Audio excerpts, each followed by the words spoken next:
प्रिय दर्शकों, doctor Sanjay Kumar Shastri YouTube आध्यात्मिक चैनल में आपका कोटि कोटि स्वागत, अभिवादन, राधे राधे।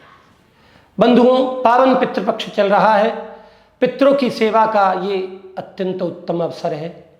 हम किस तरह अपने पितरों की सेवा करके उनका श्राद्ध सुव्यवस्थित ढंग से संपन्न करके उनकी कृपा प्राप्त कर सकते हैं, आइए जानते हैं। किसको भोजन कराएं? श्राद्ध में भोजन करने के योग्य पात्र कौन है? तो बंधुओं, सबसे पहली बात, श्राद्ध में 4 बातों का आप ध्यान रखिए। एक तो ब्राह्मणों को भोज कराना है, एक गौग्रास गौओं के लिए, एक कागबली जो कौए वगैरह हैं उनके लिए आपको निकालना है, एक श्वान बलि और एक अपने परिवार के कुटुंबीजन अगर भोजन करें, अपने दोहित्र, भांजा, बहन बेटी भोजन करे तो अति उत्तम बात होती है। लेकिन जिस ब्राह्मण को आप भोजन करने बुला रहे हैं वह ब्राह्मण एक तो सोने चांदी का व्यापारी नहीं होना चाहिए। वह ब्राह्मण सोने चांदी का व्यापार न करता हो। दूसरी बात, वह ब्राह्मण वकील ना हो। जो ब्राह्मण वकील हो उसको भोजन न कराएं।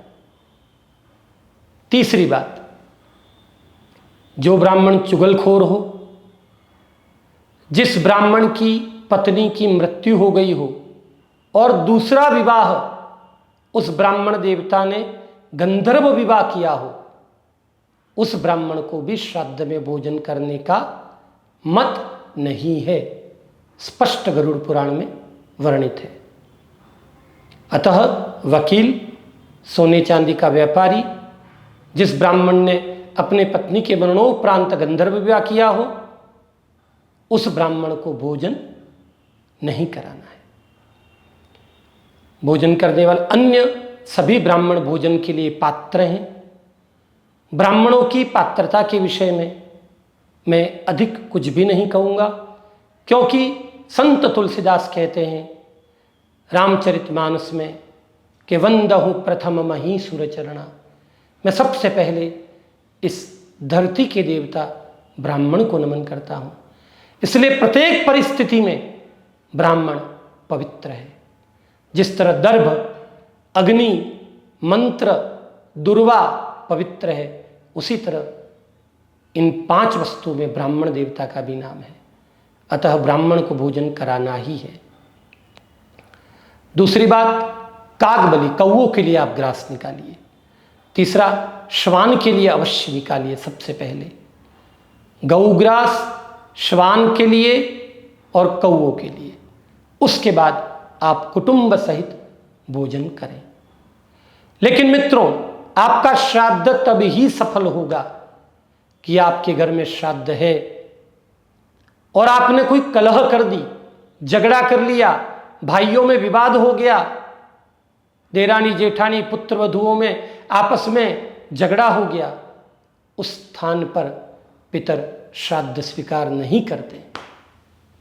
जिस तरह श्रावण मास में महादेव, नवरात्रों में जगदम्बा देवी धरती पर रहती है, इसी तरह श्राद्ध पक्ष में पितर धरती पर ही रहते हैं और वो प्रत्यक्ष आपके श्राद्ध को स्वीकार करते हैं।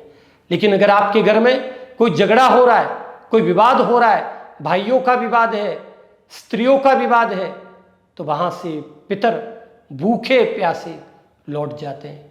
चाहे आप करोड़ों रुपये का श्राद्ध करो, वो कभी स्वीकार नहीं करेंगे।